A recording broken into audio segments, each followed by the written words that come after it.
꼭 알아야 할 어제의 뉴스. 이번 남북 고위급 당국 회담은 판문점 공동경비구역 JSA 우리 측 지역인 평화의 집에서 열립니다. 회담장 안에 설치되어 있는 CCTV는 현장 음성을 포함한 회담 진행 상황을 실시간으로 청와대와 서울 삼청동 남북회담본부에 전달합니다. 우리 측에서 열리는 회담이기 때문에 북측에서는 영상은 확인할 수 없고 음성만 실시간으로 들을 수 있습니다. 반대로 JSA 북측 지역인 통일각에서 회담을 할 때는 우리는 음성만, 북한은 영상까지도 바로 확인할 수 있습니다. 이와 함께 회담장 인근에 마련된 남북 상황실에는 각각 도청 방지 기능이 있는 직통 전화와 팩스도 설치됩니다. 실시간으로 서울과 평양 수뇌부의 뜻을 전달받아 회담에 임할 수 있는 겁니다. 회담 상황을 남과 북의 지휘부 또 상황실에서 파악을 해야 회담에 대한 적절한 대처가 가능하기 때문에 긴밀한 소통 시스템을 갖추고 있는 거지요. 과거에도 민감한 의제를 다룰 때나 돌발 상황이 발생했을 경우 각각 서울, 평양과 조율을 거치느라 회담 시간보다 정회 시간이 더 길었던 적이 많았던 것으로 알려졌습니다. 다만 이번 회담의 남북 대표단 라인업이 여느 때보다 중량감이 있는 만큼 나름의 재량이 보장될 거란 관측도 있습니다. 추징 보전이 청구된 재산은 크게 세 가지입니다. 박 전 대통령이 28억 원에 매입한 내곡동 자택, 박 전 대통령 명의로 된 예금 계좌, 그리고 유영하 변호사가 보관 중인 1억 원짜리 수표 30장 30억 원과 현금 10억입니다. 유영하 변호사로 건너간 40억 원은 예전 삼성동 자택을 67억 5천만 원에 팔고 현재 내곡동 자택을 28억 원에 사면서 생긴 차액으로 검찰은 보고 있습니다. 유 변호사가 요구해 윤전추 전 행정관이 수표와 현금으로 인출한 뒤 전달한 것으로 조사됐습니다. 유 변호사는 이런 과정을 설명해달라는 검찰의 소환 요구에는 불응하면서 앞으로 혹시 있을지 모를 변호 업무 대비 차원이라고 말했다고 검찰은 설명했습니다. 28억 원에 매입한 내곡동 자택과 유영하 변호사가 가진 40억 원, 여기에 예금 계좌까지 합하면 박 전 대통령의 재산은 최소 60억 원 이상으로 추정됩니다. 이에 따라 세 가지 재산이 모두 동결되면 박 전 대통령의 뇌물 혐의 액수인 36억 5천만 원을 모두 국고로 환수할 수 있을 것으로 검찰은 보고 있습니다. 다만 특가법상 뇌물의 경우 징역형과 별도로 뇌물 액수의 2배 이상, 5배 이하의 벌금형을 따로 부과할 수 있어서 박 전 대통령은 내곡동 사적까지 잃게 될 수도 있습니다. 29명의 희생자가 발생한 제천 화재 참사. 화재 당시 소방차는 불이 난 건물을 눈앞에 보고도 한참 동안 진입하지 못했습니다. 건물 주변에 20여 대의 불법 주정차된 차량 때문에 소방차가 들어갈 수 있는 진입로를 확보하지 못한 겁니다. 불법 주정차된 차가 많기도 했지만 자칫 차를 옮기다가 손상될 우려 때문에 적극적으로 대처하지 못한 것도 한 이유입니다. 한 분은 저 맨 꼭대기에서 이제 살려달라고 이제 하는데 그 뒤로 이제 차들이 너무 많이 막혀가지고 좀 늦었던 것 같아요. 그때는. 앞으로는 이렇게 소방차의 진입을 막는 차량을 소방관들이 강제로 치울 수 있게 됐습니다. 지금까지는 차량 이동 시 생긴 손상을 누가 보상하는지가 모호해 설사 불법 주정차 차량이라도 소방관 개인이 보상하는 경우가 적지 않았습니다. 하지만 소방청은 오는 6월 27일부터 이 보상 의무를 각 지자체에 부과하는 새 소방기본법을 시행하기로 했습니다. 합법 주정차는 손실보상심의위원회를 통해 정당한 보상을 받지만 도로교통법상 주정차가 금지된 장소에 주차된 차량은 이동 과정에서 파손돼도 보상을 받지 못하도록 했습니다. 이번 소방법 개정으로 차량 훼손에 대한 판단 기준과 구체적 손실보상 절차가 마련됨으로써 보다 신속한 소방활동이 이뤄지게 됐습니다. 또 새로운 한 주가 시작됐습니다. 야, 시간이 빨라요. 1월 2일 된 게 엊그제 같은데 벌써 일주일이 지났어요. 8일. 무섭습니다. 예. 이러다 보면 또 금방 크리스마스 다가오네 할 거예요. 나 학교 다닐 때는 시간이 진짜 안 갔는데. 그렇죠. 그런 말 있잖아요. 세월은 나이만큼 비례해서 간다고. 10대 때는 10km로 가고 60대는 60km로 간다고. 빠릅니다. 50km로 좀 질주하고 있습니다. 그것도 54km. 아, 그렇지, 저렇게까지. 이 지구상에 있는 모든 현상들 중에서 가장 누구에게나 공평한 건 시간밖에 없다. 네. 완벽해, 그건. 시간이라는 게 사람한테 주어진다는 게 완벽해요. 자, 어쨌든 나이를 한 살 더 먹고도 벌써 일주일 이상 지났고요. 자, 나오신 분들 소개해드리겠습니다. 시속 50km 유명종님. 안녕하세요, 유명종입니다. 그리고 시속 10km인가요? 어린이 19km로 해주세요. 네. 대망나니 어린이 야수님. 안녕하세요, 야수입니다. 절대동안 우리 마차님. 안녕하세요, 마차입니다. 예. 어떻게 하면 그 공평하다는 시간을 거슬러 갈 수가 있어요, 지금? 타고나는 거죠. 얼굴에 약 좀 바르고요. 농약 좀 주고, 밭갈이도 좀 해주고, 이렇게 하면 좀 젊어집니다.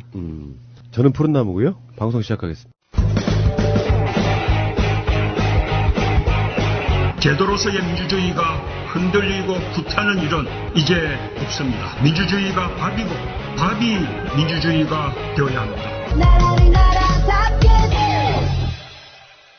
정말 남북 회담이 아까 말한 것처럼 한 거의 150km 이상으로 가고 있어요. 예.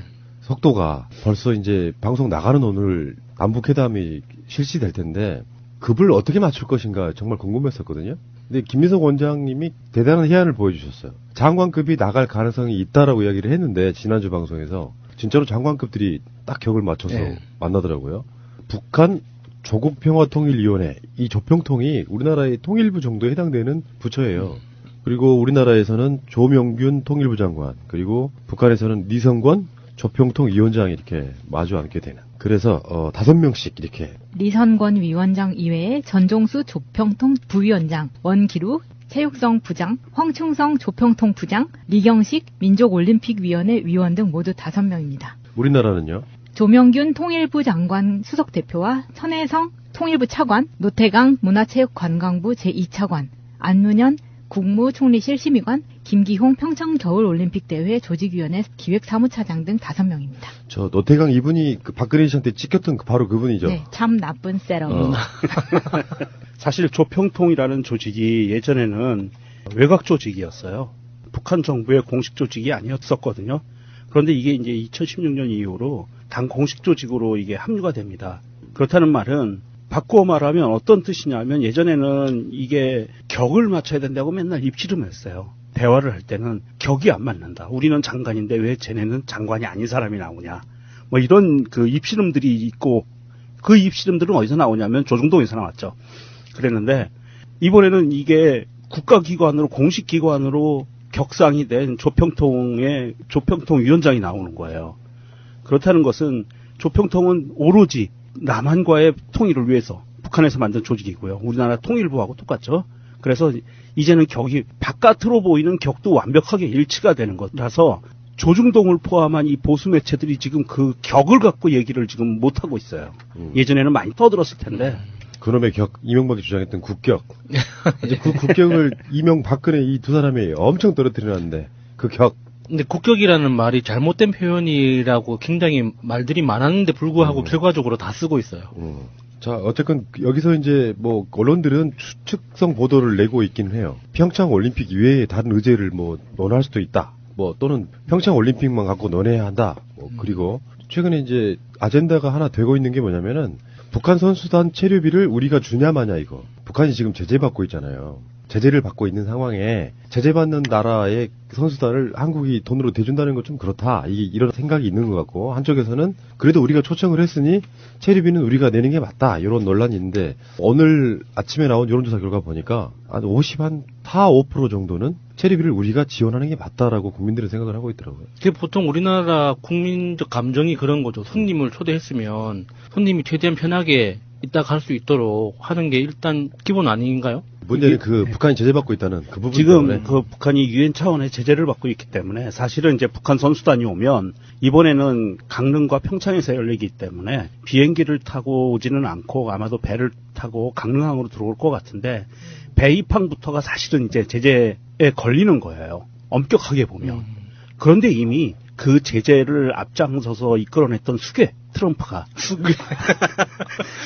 이미 북한 올림픽 참가에 대해서 굉장히 환영하는 뜻을 보였기 때문에 100% 지지한다고요. 예, 제재에 대해서는 크게 문제가 될 것은 없는데 엄격한 의미에서 지금 그 보수 쪽에 있는 사람들이 얘기하는 건 이제 이 체재비 문제가 있는데 이거는 한번 짚고 넘어가야 됩니다. 작년 10월 28일 날 IOC가 공식적으로 얘기를 했어요. 북한 올림픽위원회가 참가를 원한다면 장비를 포함한 모든 비용을 올림픽 솔리더리티로 지불할 것이다 라고 이미 작년에 발표를 했기 때문에 이것은 아마도 IOC 차원에서 자금 지원이 들어가서 체재비가 지원될 것 같고요. 우리가 눈여겨봐야 될 사항은 과연 그러면 9일날 열리는 남북회담에서 다른 의제가 나올 것이냐?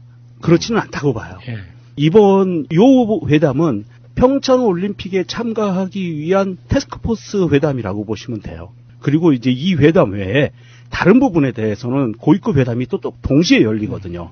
그렇기 때문에 이 고위급 회담에서 다른 의제, 평화통일, 그리고 우리가 산적한 현안, 특히 지난 7월 달에 문재인 대통령이 얘기했던 군사회담 더하기 이산가족상봉, 이 부분은 고위급 회담에서 충분히 다뤄질 것 같습니다. 그러니까 보수 언론을 비롯해서 유승민 대표도 이번 그 남북 고위급 회담에서 심지어 북핵 문제까지 다 테이블에 올려놓고 뭔가 뭐 논의를 해야 된다고 이런 이야기를 하는데 사실 그 현실적인 게 아니잖아요. 일단 평창 올림픽을 성공적으로 치러낸 다음에 이제 서로 이제 네 덕분이다. 이제 북한 덕분에 이제 크게 뭐 성공적으로 치렀다라고 서로 덕담을 건네면서 그 다음 단계로 넘어가야 되는 거지. 지금 큰 일이 앞두고 있는데 모든 걸 그동안 있었던 모든 문제를 갖다가 다 올린다는 거는 현실적이지 않죠. 예. 북측 대표단이 오전 9시 30분께 군사분계선을 통과해서 도보로 회담 장소인 판문적 남측 지역 평화의 집으로 이동한다고 합니다. 잠시 후에 오겠습니다.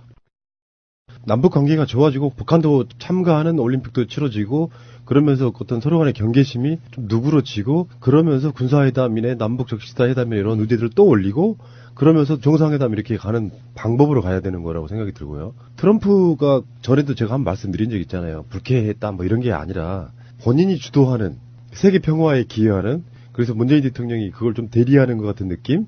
요 느낌을 제가 봤을 땐 즐기고 있는 것 같긴 해요. 북한이 지금 핵을 만들어 놓은 거를 포기한다거나 그런 건 사실상 이 시점에서 명분이 없잖아요. 네. 위원장도 그런 이야기를 했지 않습니까? 신년사에서. 우리 핵이 발사되는 일은 사실 없을 것이다. 그러니까 이걸 어떤 인명의 살상용으로 쓸 일은 없다라고 확실하게 어떤 못을 박아놓고 있는 부분이 있잖아요. 방어용이다. 뭐 이런 뜻으로 이야기를 했는데 거기까지 나가는 건 좀 그렇고 이번 회담이라고 하는 게 우리 국민들 전체적으로 여론조사 같은 걸 보면요. 굉장히 기대가 높더라고요. 그러니까 지금 그거에 반대하고 있는 자유한국당 쪽 부류를 제외하고는 온 국민들이 다 관계가 좋아지면 나쁠 게 하나도 없는 상태잖아요. 그렇죠. 저도 기분 좋은 상상을 몇 가지 해봤어요. 이러다가 정말 자전거 타고 저 러시아까지 갈 수 있는 거 아닌가? 뭐 이런 상상 있죠. 사실 이제 문재인 대통령이 그런 얘기를 했어요. 너무 과한 기대는 하지 마라. 맞아요. 네. 이 말뜻이 무슨 뜻이냐면 아까 푸른 나무님이 얘기한 것처럼 지금 당장 무엇이든 다 이루어질 것처럼 기대하지 마라. 실망할 거다. 이런 뜻이거든요. 지금 열리고 있는 것은 눈앞에 바로 닥친 평창올림픽 그리고 네. 더불어서 열리는 남북 고위급 회담에서 풀어나가야 할 숙제들이 하나씩 한 발씩 나가야 된다는 거죠. 그래서 이산가족 문제, 그 다음에 군사적인 대치 상황에서 군사회담이 정리적으로 열릴 수 있는 그런 틀을 만들어 놓고, 그 다음에 이제 국가원수회담이 아마도 준비가 돼 갈 건데, 그렇게 되기 위해서는 굉장히 험난한 길을 걸어야 돼요. 첫 번째, 지금 항상 자유한국당 쪽에 있는 이 사람들이 얘기하는 핵무기 문제, 이것은 핵무기 문제는 우리가 풀 수 있는 게 아니거든요. 이것은 미국과 북한과 우리와 중국과 다 같이 앉아서 풀 수밖에 없는 시스템이 돼 있기 때문에 이 핵무기 문제는 그렇게 풀어나가야 되고, 사실은 어떻게 보면 이 핵무기 문제는 남북 간의 화해와 평화와 그리고 종전 시스템으로 가는 데 있어서 최종적인 부분이에요. 맨 마지막에 이루어질 수밖에 없는 시스템으로 돼 있기 때문에 이것을 미리 예단해서 계속 이야기를 꺼내는 거는 회담 자체를 하지 말라는 이야기고요. 그러니까 자유한국당이 지금 제일 먼저 북핵 문제부터 해결하고 나서 다른 걸 해야 된다는 이런 논리를 펴고 있으니까. 자유한국당이 또 저기도 묻어가더라고요. 요즘 유승민도. 예. 바른정당도 묻어서 이제 한통속이 돼버렸어요. 그냥 그 남북 정상회담을 망치고 싶은 생각이 있는 게 아닌가라는 맞아요. 생각이 드는 배 거예요. 아픈 거야. 남 잘 되는 꼴을 못 보지. 네, 개성공단 폐쇄했을 때 그렇게 경색된 관계를 이만큼 풀어놓은 게 정말 잘한 건데 일부러 언론들이 막 설레발 쳐서 기대치를 막 올려놓은 다음에 뭐 실망이네 뭐네 이런 말 할까봐 걱정인 거거든요. 북한의 목표는 궁극적으로 미국과 회담해서 종전선언 같은 거 하고 예. 미국이 북한을 쳐들어올 수 없다는 조약들을 하게 되면 결국에는 자기들 목적을 성공하는 거예요. 우리는 뭐 계속 그런 이야기를 해왔지만 보통 일반 국민들 입장에서는 북한이 미국을 치는 용도로 핵을 만들었다 생각하시는 분들이 일부 있는데 미국이 북한 너희들 안 칠게 라고 약속만 해주면 끝나는 문제예요 사실은. 알겠고요. 근데 이것보다 더 재밌는 이야기 하나만 여담으로 하면은 문재인 대통령하고 이명박하고 평창 개막식에 동시 입장해야 된다고 주장한 사람이라고. 에이, 좀 미친 새끼가 그런 소리를 해요.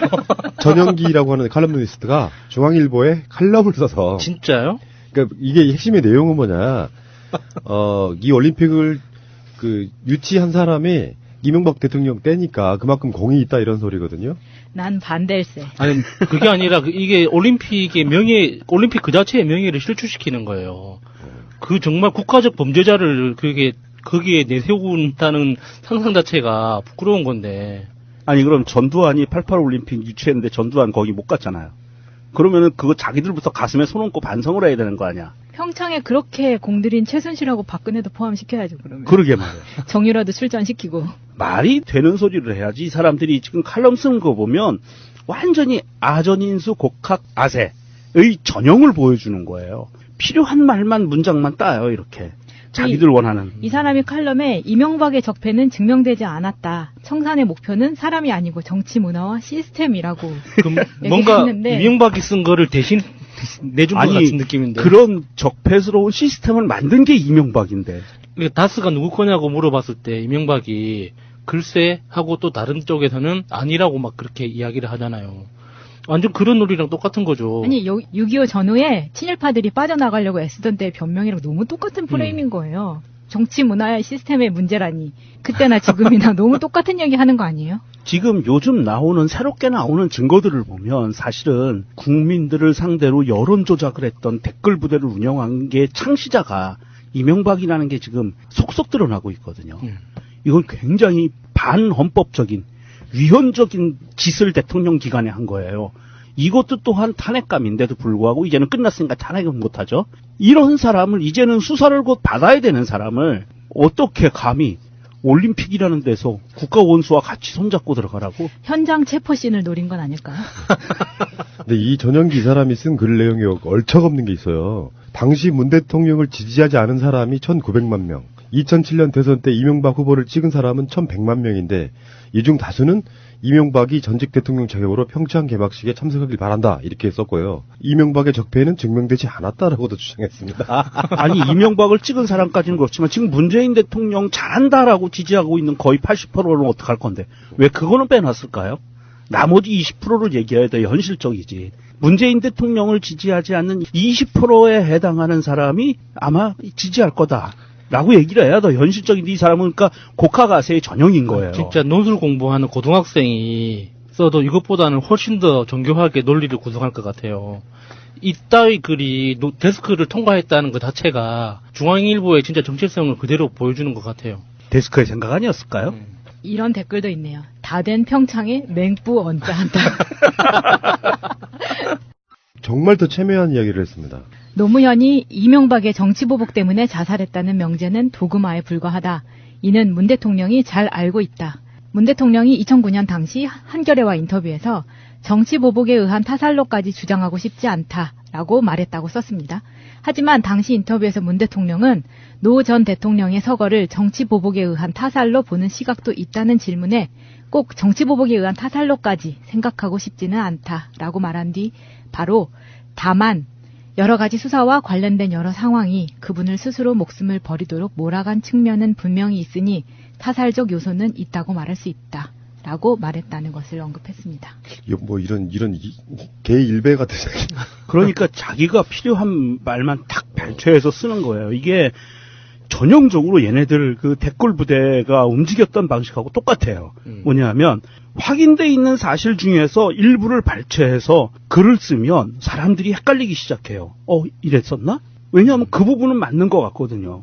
그 부분은 맞는 사실이거든. 그 앞뒤 맥락을 따져보지 않고 그 부분만 빼놓으면 맞아요. 그러면 그렇게 인용을 해서 글을 쭉 써버리고 자기들끼리 돌리는 거예요, 이게. 그러니까 그 분야의 선구자는 사실 조선일보잖아요. 그렇죠. 조선일보가 그 단어 하나 뽑아서 쓰거나 문장 하나 뽑아서 이런 식으로 왜곡하는 거 선수였는데 언제 중앙일보에서 이 선두 자리를 탈환하려고 이렇게 열심히 했는지 모르겠어요. 그런 이야기 있잖아요. 1988년 올림픽은 노태우 때 했죠. 네. 그때 전두환이 동시 입장했나요? 못했죠. 세월 꼬리야. 어쨌건 그때 올림픽을 유치한 건 이 원리로만 따지면은 정주영 회장하고 전두환 유치를 했다고 보면 되고, 지금도 똑같아요. 논리가. 이명박하고 이건희가 유치를 했는데 평창의 열매는 문재인 대통령이 따먹는다, 이런 식이란 말이에요. 아니, 그럼 이 사람들 논리에 의하면 좋습니다. 내가 100번 양보할게요. 양보하지 마세요. 양보할게. 이명박하고 같이 동시 입장 양보할게. 그러면 그 자리에 이건희도 같이 동시 입장해. 그러면 내가 양보할 거야. 좋은 생각입니다. 왜 이건희는 쏙 빼놓고 뿌띠건이 어서 일어나야지. 돈 쓴 이건희를 왜 쏙 빼라? 억울하게. 참 할 말이 없어요. 굉장히 명쾌한 논리셨어요. 방송 나가는 오늘 10시에 남북 회담이 이제 이루어지는데요. 회담을 하잖아요. 판문점에서 주고받는 멘트 있잖아요. 이거를 청와대에서 바로 들을 수 있게 돼 있더만요, 시스템이. 그래가지고 어떻게 보면 대통령이 대리인들이라고 볼 수 있는 거예요. 그 대표들은 주거니 받거니 하는 대화들을 실시간으로 청와대가 들을 수 있다. 이 시스템 북한도 마찬가지래요. 네, 똑같이 돼 있습니다. 정말 긴장된 회담이겠다 싶은 생각이 들어요. 김정은 위원장도 듣고 문재인 대통령도 듣는 회담을 하는 사람들 말이 얼마나 조심스러울까. 그 긴장감이라는 게 상상을 초월한다, 이런 생각이 드네요. 사실 옛날에는 이렇게 대리인들이 통일부 장관이라든지 적십자연맹 총재가 나와서 한다든지 북한하고 북한 적십자하고 같이 예전에는 회담을 할 때 그렇게 나와서 하면 그냥 저기 이어폰에서 들리는 지시 내용대로 하는 거였어요. 그러니까 뒤에서 지시를 내리면 김일성이 지시를 내리는 대로 그대로 해야 되고 박정희가 지시를 내리는 대로 그대로 했었어야 됐던 거예요. 말이 필요, 그러니까 스피커였죠, 스피커. 편했네. 네, 편했죠. 시키는 대로 했으니까. 그런데 최근에 박근혜 때는 어떻게 했습니까? 통일부 뺀지. 통일부는 패스하고 통일부 제끼고 패스하고 청와대에서 다 하려고 했었잖아요. 그런데 이번에 이것을 다시 원상복귀한 거예요. 청와대가 만기 칠남은 거기서 하고 있었네. 그러니까 그래서 통일부로 이 시스템을 넘겨주고 올림픽 관련해서는 그 부분에서 올림픽 그 체육 기구들하고 통일부하고 같이 잘 조율해라 하고, 그다음에 이제 고위급 회담에서는 정부 고위 당직자들이 나와서 또 다른 문제를 논의하는 거죠. 이렇게 했을 때 사실 뭐 대통령들이 나와서 얘기할 수는 없으니까 당연히 듣고 있고, 그리고 정말 문제가 심각한 부분이 나오면 어떠한 그 NSC라든지 이런 데서 협의를 해서 이야기를 조언을 해줄 수는 있을 거예요. 그런데 이제 뭐 막무가내로 청와대의 입김대로 이렇게 해라고 해서 하는 시스템은 아닐 거라고 봅니다, 이제는. 국제적인 스포츠 행사 자체가 세계 평화를 위해서 하는 거거든요. 김정은이 핵을 만들어서 세계 만방에 우리는 핵 보유 국가라고 이야기를 하고 있지만, 한편으로는 김정은이라고 하는 핵을 새롭게 가진 어떤 수괴가 거기에 나오겠다고 하는데 방해할 명분은 사실 없는 거라고 보거든요. 그리고 그 전에 이야기를 했잖아요. 아까도 말씀드렸지만 어떤 나라를 향해서 핵을 쏠 일은 없다. 순전히 우리 자위권 차원을 갖고 있는 거다. 올림픽에서 참가를 보이콧해서 망가뜨린 전례가 몇 번 있었는데요. 가장 심각했던 거는 80년도, 84년도. 그렇죠. 예, 미국하고 러시아에서 열렸던 올림픽을 서로 벤치를 놨어요. 모스크바, 다음에 LA 올림픽인데. 그렇죠. 예. 그래서 1988년에 한국 올림픽이 사회주의하고 자본주의 진영이 다 모이는 굉장히 큰 이벤트 중에 하나였어요. 예, 그렇습니다. 그러니까 그것이 다시 88년도에 어찌됐든 그것이 우리 국민과 우리 그 사람들이 민중들이 원하던 올림픽은 아니었다 손 치더라도 국제 외교 역학관계에서 그러한 중요한 포인트도 사실은 있었다, 결과적으로. 그랬다는 것을 봤을 때 이번 평창 올림픽도 이 평창 동계 올림픽으로 인해서 전 세계에서 지금 거의 유일하게 화약고 역할을 하고 있는 한반도가 평화지대로 가는 단초가 되는 시작점이 될 수 있다라는 그런 기대감을 감출 수는 없습니다. 거기서 파괴되는 환경 이런 건 차치하고 다른 그렇죠. 문제인 그건 거예요. 빼놓고요. 예. 오늘 남북회담의 결과가 굉장히 주목되는데 그 결과는 뭐 또 다른 방송에서 말씀드리도록 할게요. 잠시 후에 다시 오겠습니다. 이제는 외교 다변화도 필요한 거죠. 과거에는 우리 한반도로 둘러싼 4대국 중심의 외교를 해왔다면 이제는 남쪽으로는 아시아를 비롯한 남방 국가들, 또 북쪽으로는 러시아를 비롯한 또 북방 국가들, 그리고 EU, 유럽까지 우리 외교를 아주 다변화하면서 우리 외교의 패러다임을 근본적으로 바꿔나가야 되는 그런 시기인 것 같습니다. 또 한편으로는 북한의 도발로 인해서 우리 한반도 이런 이제 정세가 아주 긴박하게 돌아가고 있기 때문에 이런 한반도의 긴장을 완화하는 등의 정세 관리 그리고 또 북핵 문제 해결을 위한 그런 외교적 노력이 또 대단히 중요한 그런 상황에 우리가 처해 있습니다.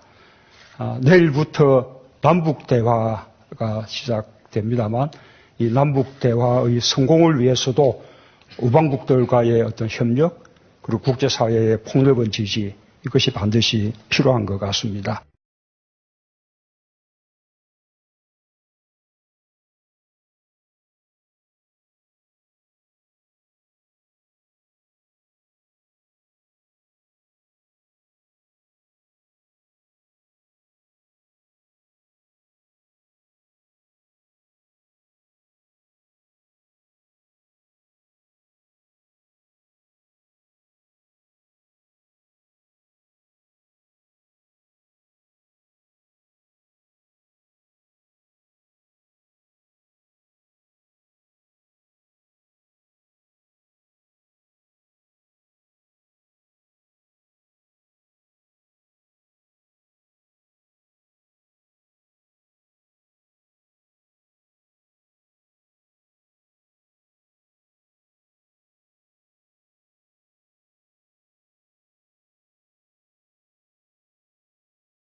칼둔 아부다비 행정청장 대한민국에 들어왔어요. 삼엄한 경비 속에 들어왔다고. UAE의 자료 화면으로만 볼 때는 그 잼뚜껑이라고 하죠.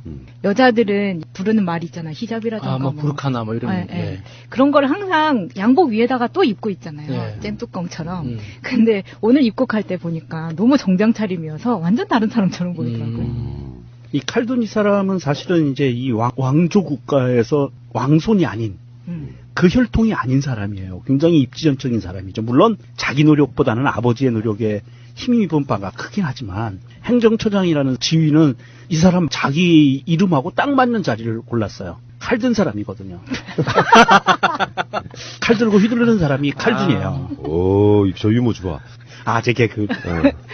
그 칼둔 청장이 입국한다고 하니까 자유한국당이 사실 살짝 본인들의 주장을 거두어들인, 그러니까 국정조사 막 요구하고 있다가 김성태가 한 말이 이런 거예요.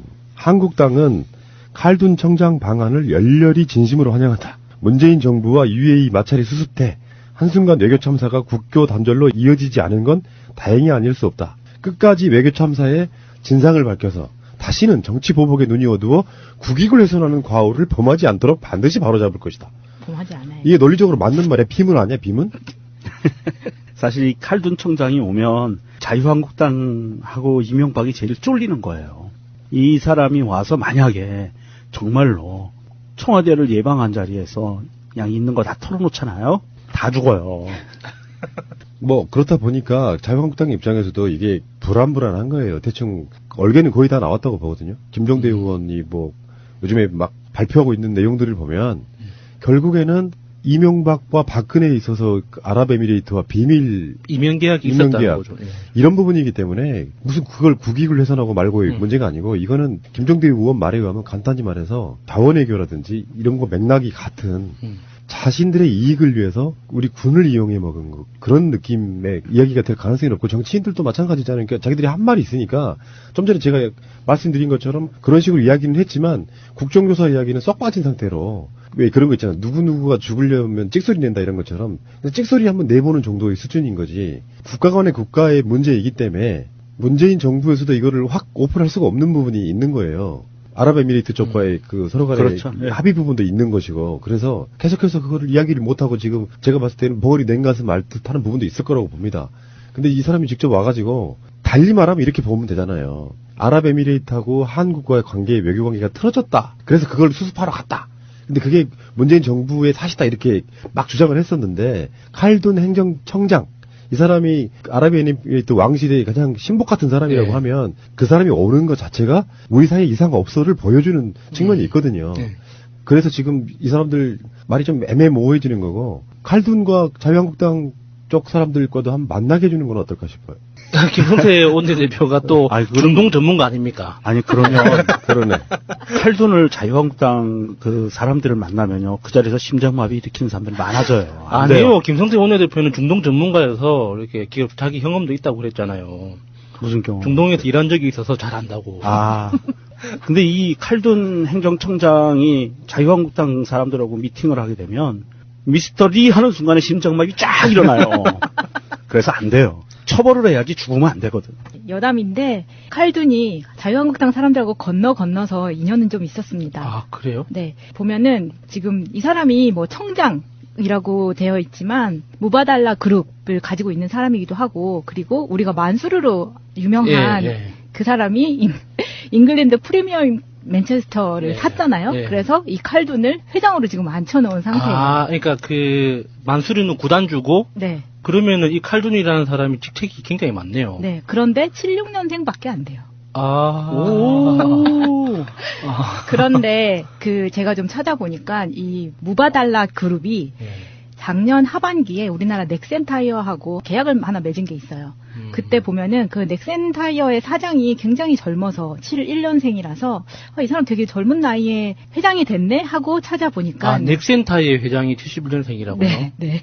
찾아보니까 이 아버지가 강병중 회장인데 이 사람이 이제 원래 오너예요. 그룹의 오너. 처음에 이제 한국전쟁 전후에부터 만들어가지고 이제 온 기업인데 이 사람이 현재 그 최근에 홍준표가 SBS와 KNN에 대해서 이야기한 적이 있었잖아요. KNN도 뺏겼다. 경남방송.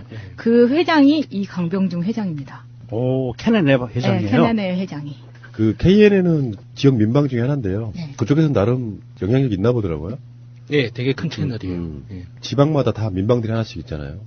그냥 재미로만 보면은 정말 약간 좀 지금 자유한국당 특히 김성태 보면은 약간 더맨더머 느낌이 들어요. 홍준표도 그렇고 워낙에 적폐들이어서 우리가 좀 막 질색하듯이 싫어하는데 정치 현상으로만 보면 홍준표하고 김성태는 정말 짝꿍이 잘 맞는다 그럴까요? 약간 모자란 짓을 계속해서 하면서 우리한테 즐거움을 주고 있어요. 그러니까 홍준표도 그렇고 김성태도 그렇고 둘 다 공통점이 뭐라고 딱 집어 말할 수는 없는데 정확한 포인트를 못 찍고 주변만 때리는, 그러니까 둘 다 주류가 아니었기 때문에 그 보지 못하고 있는 어떤 비전, 포인트가 없는 것 같아요. 그래서 자기들도 무슨 말을 해야 될지 몰라서 당황스러워서 막 내뱉는 듯한 맞아요. 그런 느낌이 들거든요. 그러니까 통찰력이 없어. 네.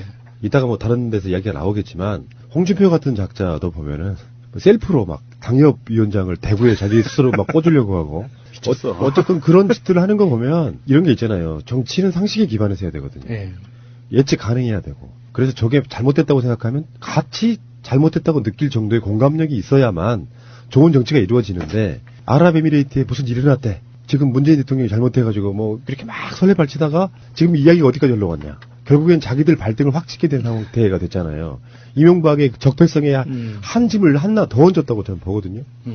그런 멍청한 짓들을 계속 하면서 자기를 마이너스 깎아먹고 있기 시작한다. 이런 부분이고, 박근혜는 지금 사실상 무기징역에 해당할 만큼 어마어마한 게 지금 있는 거고, 이명박도 만약에 사법처리를 받게 되면 누구 말처럼 그게 보수의 괴멸까지 가는 거거든요.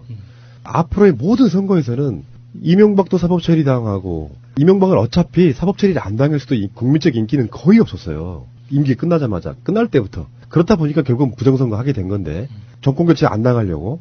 근데 이 두 사람이 사법처리를 받게 되면 이 세력들은 점점 줄어들어서 정말 어떤 특정 지역에서 국회의원 몇 석 나오는 정도로 끝날 가능성이 있습니다. 그래서 지금 용을 쓰는 건데, 그럴 때 진심으로 왜 박근혜 탄핵 때 바른정당에 갔던 국회의원들 보면은 국민들한테 절하고 난리 났었잖아요. 근데 그때 그 숫자들이 거의 대부분 다 자유한국당으로 다시 복당하는 과정. 그리고 그러면 정치라도 좀 잘하든가. 김성태부터가 지금 하는 짓이 좌충우돌 약간 모자라 보이는 더맨더머 그 스타일로 계속해서 웃음거리만 되고 있는 거예요. 어쨌건 칼든 청장이 무엇을 어떻게 남겨두고 갈지도 관심사가 될 것 같습니다. 제가 MB 아바타입니까? 아니면 아니라고 본인이 해명하십시오. BBK라는 수자 자문회사를 설립을 하고. 여러분 이거 다 거짓말인 걸 아시죠?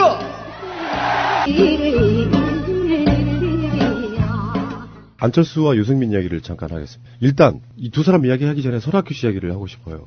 왜 그러냐면 바른정당하고 국민의당이 합하게 되면 사실상 대표는 손학규 씨가 할 것으로 예상을 해왔거든요.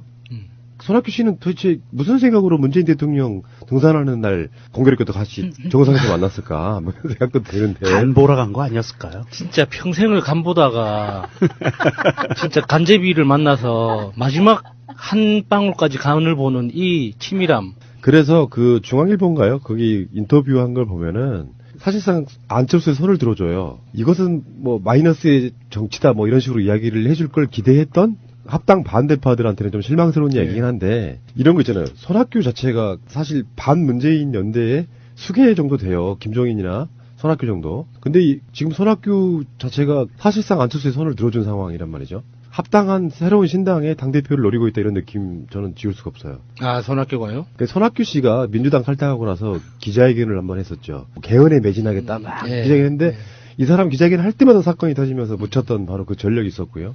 욕심 좀 버리시고요. 웬만하면 정치 은퇴하실 때가 됐는데, 그 만덕산에서 그 깨달음이라는 게 결국 이런 거야? 그러게 말이에요. 이 손학규 씨가 참 불쌍하기도 해요. 아까 얘기한 것처럼 꼭 뭔 일이 터져서 묻혀. 그래서 만약에 이 손학규 씨가 당대표가 되잖아요. 당대표가 된 날 뉴스가 아마도 이산가족 상봉 뉴스가 터지든지. 그래서 저는 손학규 대표가 이제 더 이상 뭔가를 안 했으면 좋겠어요. 손학규 대표가 미국에서 우리나라 한국에 귀국하던 날 제천 화재 사고 났잖아요. 네. 그러니까 너무 큰 사고예요. 그런 식으로 너무 안 좋은 기억이 많아요. 손학규라는 이름이 등장할 때마다. 음지의 제왕 이런 거야? 예. 그래서 그만했으면 좋겠어요. 간도 그만 보고. 이 손학규 씨가 이야기한 맥락을 보면 당대표가 되려고 하는 욕심은 보입니다. 양쪽을 다 비토하고 있어요. 안철수도 너무 독불장군으로 기업 경영하듯이 나갔다. 균형을 맞추기 그렇죠. 위한 균형을 맞추기 위해서 양쪽을 비토하는데 그러면서 이제 철저하게 호남을 비토하는 거죠. 심하게. 그러면서 자기 자리를 찾으려고 하는데 이 사람이 그 와중에 숟가락을 촛불에까지 얹어요. 아니 이 사람이 중도 통합과 다당제 등은 시대적 요구이자 촛불 정신의 계승이다. 이런 얘기를 해요.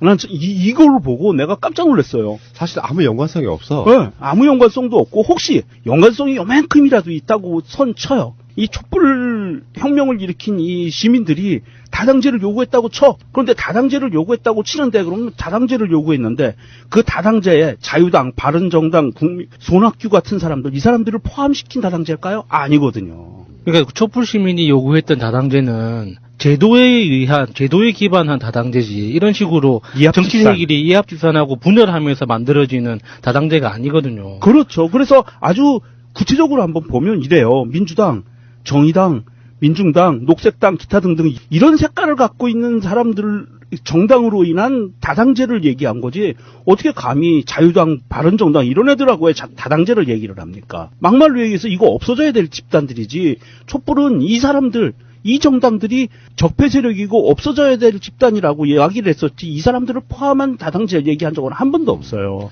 그리고 그 개헌 전도사처럼 민주당 탈당한 목적이 어떤 개헌에 매진하겠다고 나갔던 분인데 개헌에 대해서 이렇게 이야기합니다. 6월 지방선거 때 하자고 하는데 시기는 중요하지 않다. 이거 홍준표 논리인데? 그러니까 본질은 권력 분산을 만들어내느냐다. 현행 체제를 유지한 채 4년 중임제를 도입하는 건 제왕적 대통령을 5년에서 8년으로 늘리는 계약이다. 이게 의원 내각제 하자는 거잖아요. 그렇지.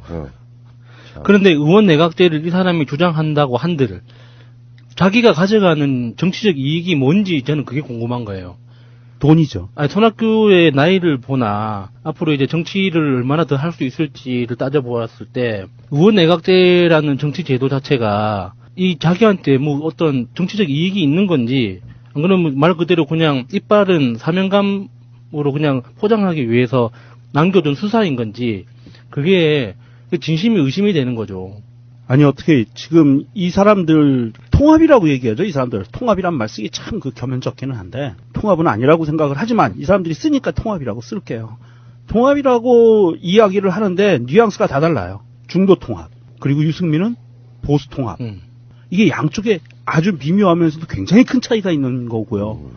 이 손학규가 이렇게 이야기하면서 호남 세력들에게 박지원을 대표로 하는 개혁신당 세력들에게 대해서 굉장히 심한 말을 하는데 호남의 자민련이 될 거다라고 이야기를 하는데 실제로 지금 유승민은 또 거기에서 살짝 발을 빼서 당대당 통합은 결정된 거 없다 이렇게 이야기를 던지거든요. 뭔가 벌리려고. 그럴 수도 있어요. 세력에서 밀리니까. 근데 문득 이런 생각을 해봤어. 바른정당과 국민의당 통합이 안 될 수도 있겠다.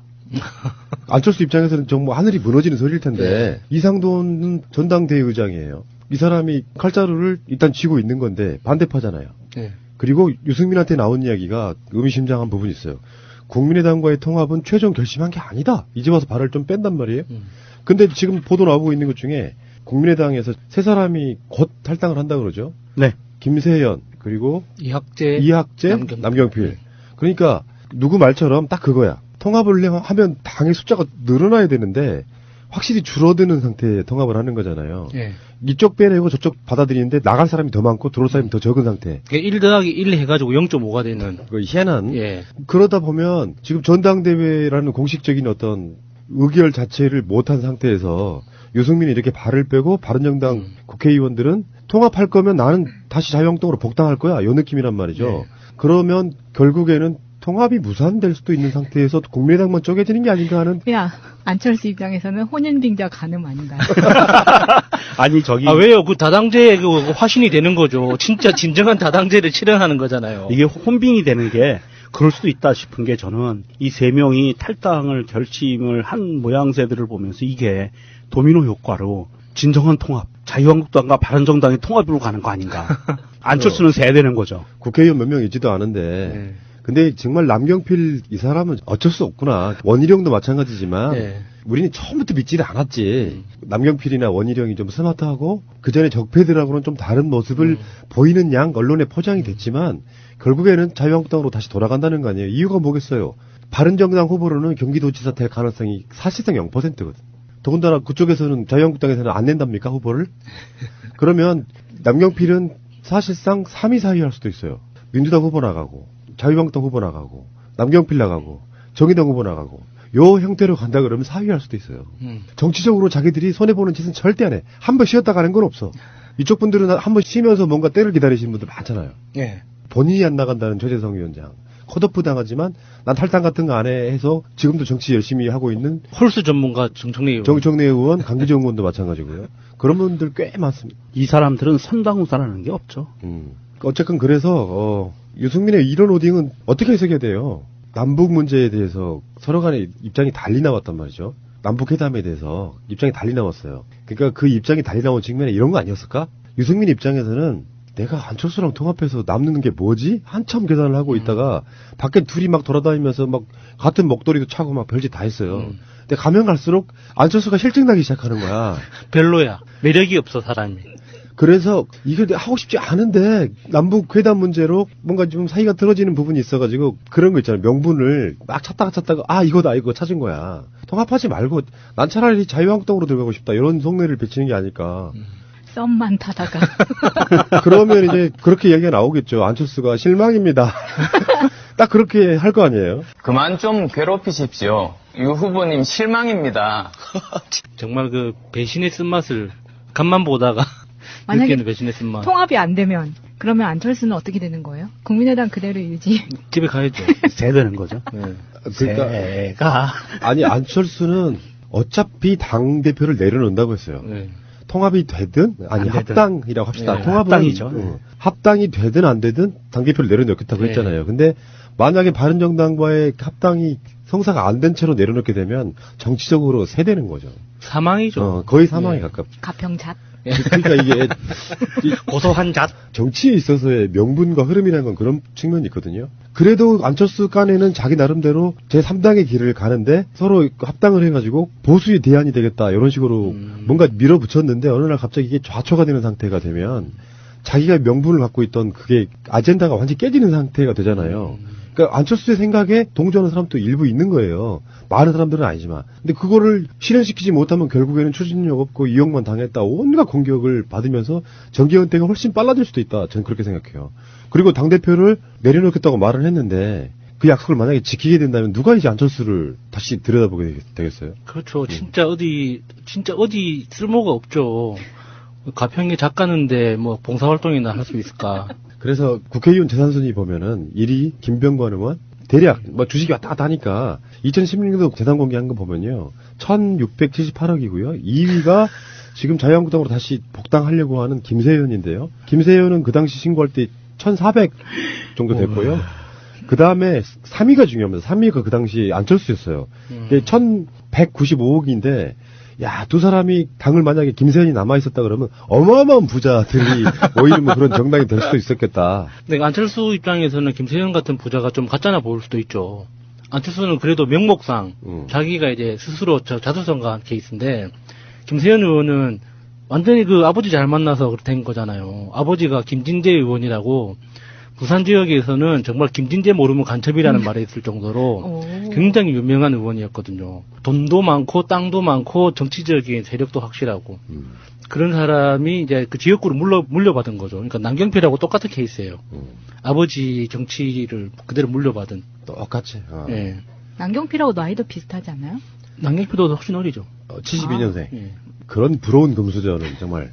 저는요, 만약에 우리 아버지가 그렇게 물려주셨다면, 나는 정말 좋은 일에 썼을 거예요. 근데 그게, 어찌 보면 좀 불쌍할 수도 있어요. 그, 김세현 의원은 대학교 졸업하고 바로 정치를 해가지고, 사실 할 줄 아는 게 없어요. 그게 그렇겠다. 뭐, 사실 뭐 행복할까요, 그게? 사업도 잘 하는 방법을 모르겠고, 돈 쓰는 것도, 돈 쓰는 건 좀 알겠다. 돈 쓰는 맛이야 알겠죠. 예. 정치는 취미겠네요. 하긴 뭐 그런 사람들이야 당선되나 안 되나 한 숟가락 더 얹은 거잖아요. 충분히 살아갈 수 있는데 정치적으로 국회의원 3선씩이나 했어요. 지금 72년생이면은 올해 정도까지가 10년 내리한 거예요. 국회 생활을. 임기가 이제 이번 20대도 반 정도 지나갔으니까. 그러면 72년생이니까 올해 나이로 한 40, 우리나라 나이로 한 47 정도 되죠. 37살 때부터 아버지 지역구에서 국회의원 한 거예요. 영화를 딱 보면 알 수 있거든요. 이 영화 천만 넘기겠다. 오늘 영화 보니까 이 영화는 뭐 천만 확실하게 넘기겠다라는 확실한 예감이 들죠. 네. 예. 그리고 우리 국민들께서 정말 이 영화를 많이 봐주시기 바랍니다. 저는 오늘 영화 보면서 가장 마음에 울림이 컸던 대사가 그런다고 세상이 바뀌나요? 였습니다.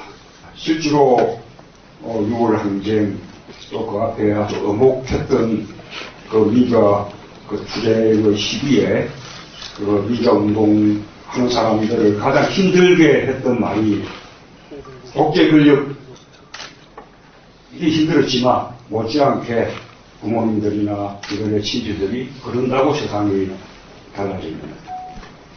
예, 그런 말이었다고 생각합니다. 아마도 여러분들 지난 겨울 촛불 집회 참석할 때도 부모님들이나 가까운 사람들로부터 그런다고 세상이 바뀝니다. 그런 말을 아마 저는 들은 분들이 많이 있을 거라고 생각합니다. 지금도 정권 바뀌었다고 세상이 뭐 달라진 일입니다. 그렇게 이야기하는 분들도 있죠. 저는 오늘 이 영화는 그 질문에 대한 답이라고 그렇게 생각합니다. 실제로 한순간에 세상이 바뀌지 않죠. 우리가 뭐 항쟁을 한번 했었다고 세상이 확 달라지거나 그렇지 않습니다. 그러나 이 영화 속에 87 6월 항쟁으로 우리가 택시 운전사라는 영화를 통해서 봤던 그 택시 운전사의 세상, 그 세계를 6월 항쟁으로 끝을 낸 겁니다. 그리고 6월 항쟁 이후에 정권 교체를 하지 못했기 때문에 위안으로 남게 된 6월 항쟁을 완성시켜주고 있는 것이 지난 겨울부터 우리가 지금까지 하고 있는 촛불 혁명이죠. 이렇게 역사는 금방금방은 아니지만 그러나 긴 세월을 두면서 이렇게 뚜벅뚜벅 발전해오고 있는 거죠. 우리가 노력하면 세상이 바뀌는 거죠. 그리고 또 한 가지 세상을 바꾸는 사람이 따로 있지 않다는 거예요. 우리가 함께 힘을 모을 때, 연희도 참가할 때, 그때 세상이 바뀐다라는 것을 영화가 보여주는 것 같습니다. 예, 제 소감이었습니다.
안녕하십니까.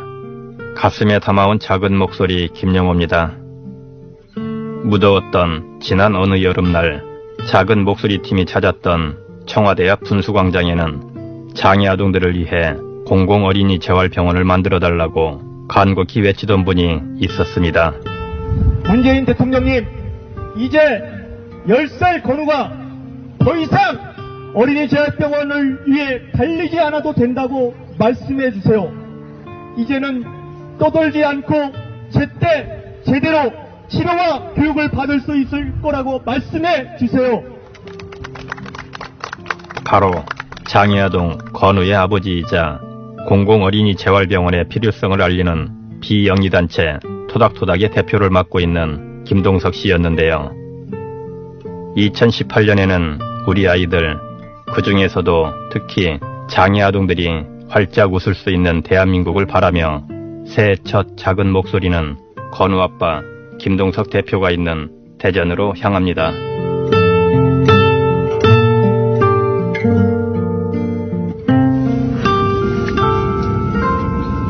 우회전 잠시 후 대전역에 14시 7분에 도착합니다. 장애는 선택이 아니죠. 장애는 후천적이든 선천적이든 불시에 찾아오는 것이고 저 또한 그렇습니다. 장애가 없이 태어나긴 했지만 사고로 인해서 2살 때 숨이 좀 멈췄었고 그로 인해서 뇌 손상을 입게 됐죠. 그래서 뇌병변 1급 장애를 가지게 됐고요. 사지 마비 상태이고 말을 하지 못하고 8년째 병원 생활을 하고 있고 건우는 한 달 정도 재활 치료를 받지 않으면 생명에 문제가 생길 수 있습니다. 근데 10살인데요. 학교를 다닐 나이인데 학교를 다닌 적은 없고요. 장애를 가진 이후 건우는 어떤 재활 치료를 받고 있을까요? 건우 같은 경우에는 이제 중점을 두는 거는 연화 치료라고 하는 건데 몸이 이제 마비 상태에 있기 때문에 목에 있는 씹는 이런 근육들도 움직이지 못하기 때문에 음식을 입으로 먹지 못하고 위로 이제 직접 투여를 하고 있는데 위에서 자꾸 쉬어요. 산이 나오니까 계속 넓어지고 있어요. 구멍이. 입으로 먹는 게 본인한테 1차 가장 큰 목표이고 그 외에 본인이 스스로 할 수 있는 부분들이 적기 때문에 움직여줘야 되고 생명 유지를 위해서도 재활치료는 필수적인 상황. 하지만 우리나라에서는 아동이 장애를 갖는 바로 그 순간부터 재활난민이 되는 것을 각오해야 합니다. 이런 아이들이 가장 중요한 시기가 있어요. 이 중요한 시기 우리 골든타임이라고 얘기를 하죠. 이런 아이들이 수도권을 제외하고 이 골든타임에 조기 진단을 받고 조기 개입을 할 수 있는 병원이 단 하나도 없어요. 없기 때문에 서울로 상경을 해야 될 수밖에 없는 겁니다. 진단을 받고 조기 개입하려면 어떻게 합니까? 뭐 여러 가지 검사도 해야 되고 이거에 집중 치료도 받으면 입원이 돼야 되거든요. 이때부터 재활난민으로 국가가 책임지지 않다 보니까 골든타임 어떻게든 애를 살리려고 부모들이 이렇게 애를 데리고 다니면서 재활난민이 시작되는 거예요. 서울에 가서도 대기에서 어떻게 들어가서 3개월 하면 타 병원으로 가야 됩니다. 퇴원 처리되거든요. 나아진 거는 상관없이 이동을 해야 됩니다. 장애 진단을 받고 나서 최소한 1, 2년은 서울 지역에서 이렇게 입원 생활하면 떠돌아요. 어떤 아동은 언어와 인지치료를 위해 또 어떤 아동은 생명 유지를 위해 꾸준한 재활은 필수이지만 장애 아동들이 갈 수 있는 재활병원은 절대적으로 부족한 게 현실입니다. 이런 병원에서 어린이 재활 치료를 하는 병원은 굉장히 드물어요. 특히나 집중치료 같은 경우는 안 하려고 그래요. 입원 치료들은 이제 기피합니다. 기피하는 일이 수익성이 안 되기 때문에 그 수익성 문제뿐만 아니라 치료의 어려움도 있어요. 그러니까 이런 장애 아동들로 특화되어 있지 않다 보니까 여기에 맞춰가지고 애들한테 맞춰서 치료하기가 어렵고 그렇다 보니까 여기서는 이제 또 소외되는 애들이 있어요. 이런 병원에서도. 중증 애들은 좀 기피를 여기서도 소외가 돼요. 연령 제한을 준다든가 이런 아이들도 있어요. 김동석 대표는 장애 아동들만을 위한 재활병원이 절실하다고 말합니다. 병원에서 치료를 필수적으로 받아야 되는 이런 아이들 같은 경우에는 부수적으로 만성 질환이나 이런 것들이 많이 시달리고 있어요. 저희 아이도 지금 병원에 있다가 지금 타 병원으로 병원 갔거든요. 폐렴이나 호흡곤란 증세라든가 이런 게 수시로 발생하기 때문에 근데 이 병원에서 해결이 안 돼요. 그럼 이걸 찾아서 또 타 병원으로 가야 돼요. 정형외과에 골반이 빠지게 되면 또 다른 병원 또 가야 되고 이런 부분들이 있어요. 또 치과 같은 경우는 얘를 받아줄 치과들이 없어요. 다 부담스러워하고 기피한단 말이에요. 저희가 얘기하는 병원은 재활치료를 중심으로 하되 이런 신경과라든가 이런 내과라든가 치과라든가 이런 부분들이 함께 있는 이런 병원이에요. 이런 게 일본에 200개가 넘는다는 얘기예요. 독일에 140여 개가 되고 미국에서도 이런 것들이 40여 개가 넘고.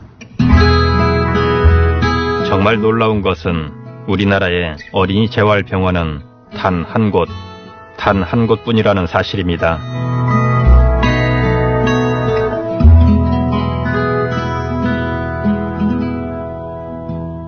그래도 걸음걸이가 많이 나아지는 거예요, 저게.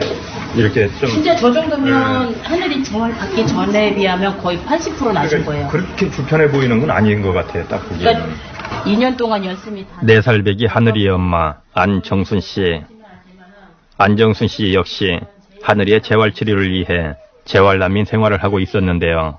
이거 물, 수도. 이렇게 나오는 거. 그거. 수도. 하늘이는 태어나면서부터 다운 증후군 진단을 받았고요. 지적 장애와 내병변 장애를 가지고 있습니다. 여느 장애 아동들처럼 하늘이도 물리, 인지, 언어 등 받아야 하는 재활치료도 여러 가지인데요. 이런 하늘이의 치료를 위해 아빠는 강원도 평창에서, 엄마와 하늘이는 대전에서 생활하며 그렇게 하늘이네 가족은 재활을 위한 이상가족이 돼 있었습니다.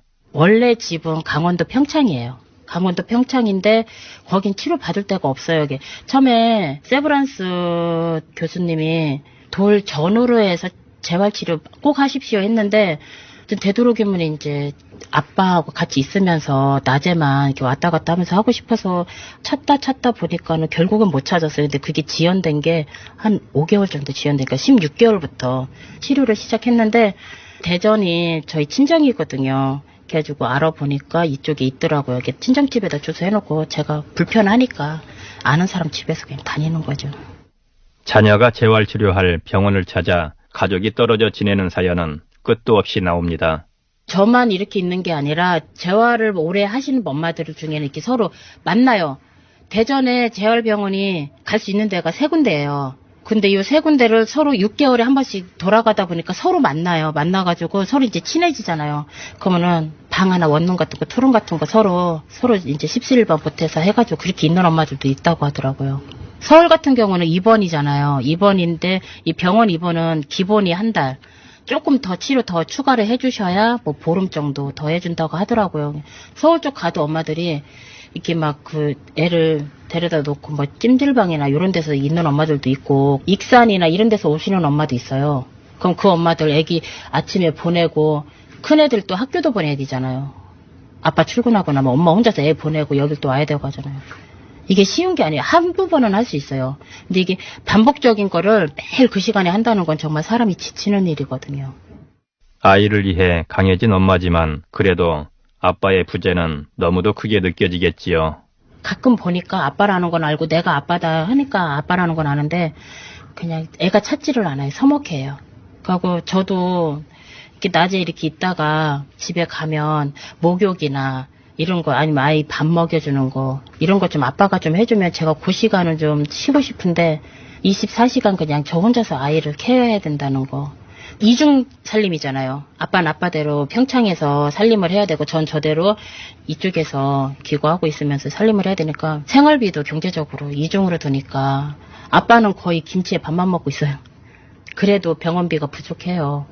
지속적인 재활치료를 해야 하는 상황에서 재활난민까지 된다면 그 비용은 어떨까요? 좀 힘든 게 또 비급여가 있으니까 그건 또 아이한테 도움을 직접적으로 제가 지금 해서 몸으로 나타나고 있으니까 인지하고 언어는 그래서 비급여인데도 포기는 할 수가 없더라고요. 한 달에 80 나와요. 언어하고 인지만 해도. 저희 아빠 월급 좀 물어보실래요? 백력집이에요. 거기에 또 저희 시아버지 거동이 불편하신데 시아버지를 모시고 있거든요. 같이 살거든요. 그러니까는 저번 달에는 진짜 10원 한 장 안 왔어요. 동냥해야죠. 정말 강원도 자체 내에 없어요.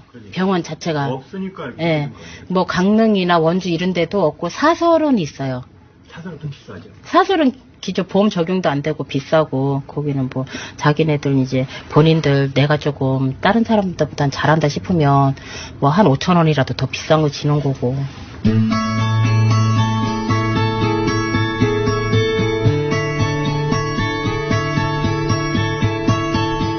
아들 건우가 사고로 장애를 가지게 된 이후 자신과 같은 재활난민들의 현실을 알리고자 토닥토닥이라는 비영리단체를 만든 김동석 대표. 작년 대선 당시 문재인 대통령 후보는 건우를 찾아왔고 공공어린이 재활병원을 공약으로 내세웠습니다. 그 약속을 지켜주십사 김동석 대표는 무더운 여름 청와대 광장에 나왔고 국회 앞에서 1,400를 하기도 했었지요. 이런 노력이 통해서였을까요? 작년 말 국회에서는 공공어린이 재활병원을 세울 수 있는 예산이 드디어 통과됐습니다.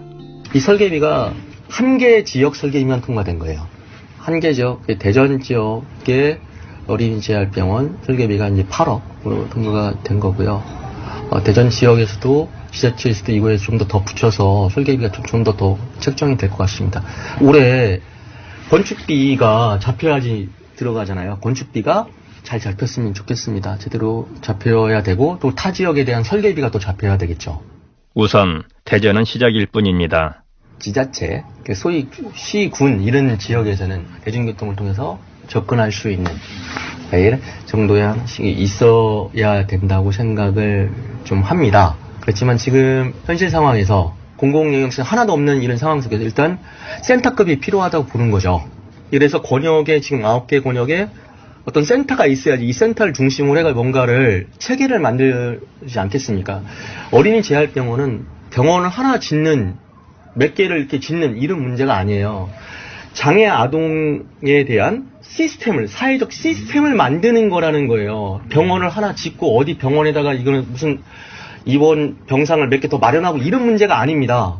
지금까지 없었던, 대한민국에 없었던 책임을 지는 이런 시스템이 처음으로 만들어진다는 거, 이것이 큰 의미가 있다고 봐요. 이런 시스템들이 잘 마련될 수 있도록 국가나 정부 지자체가 그런 측면에서 접근을 좀 해야 한다고 생각합니다. 공공어린이 재활병원 건립을 위한 건우와 아빠의 달리기는 앞으로도 계속 이어지겠지요. 4년 동안 좀 달려올 수 있었던 가장 큰 거는 건우가 포기하지 않았기 때문에 그렇습니다. 그리고 함께 달렸던 우리 가족들과 시민들이 있었기 때문에 여기까지 왔다고 생각을 하고요. 전국의 9개 권역의 어린이 재활병원이 설립될 때까지 건우랑 함께 뛰려고 생각하고요.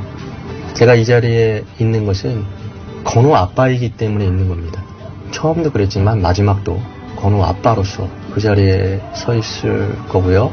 우리 아빠들이, 어른들이 나서주셨으면 좋겠습니다. 함께 해주셨으면 좋겠습니다. 올해 공공어린이 재활병원의 첫삽이 무사히 떠질 수 있기를. 그래서 더 이상 아픈 아이를 이끈 채 재활난민이 되고 비용 때문에 2중 3중 고통받지 않는 세상이 어서 빨리 왔으면 좋겠습니다. 2018년에는 우리 아이들, 그 중에서도 장애를 가진 아이들이 활짝 웃을 수 있는 그런 대한민국이 되길 모두 함께 응원해 주십시오. 가슴에 담아온 작은 목소리, 91번째 이야기. 2018년 공공어린이 재활병원이 있는 나라를 꿈꿉니다. 지금까지 구성의 조승엽, 연출의 권수림, 저는 김영호였습니다.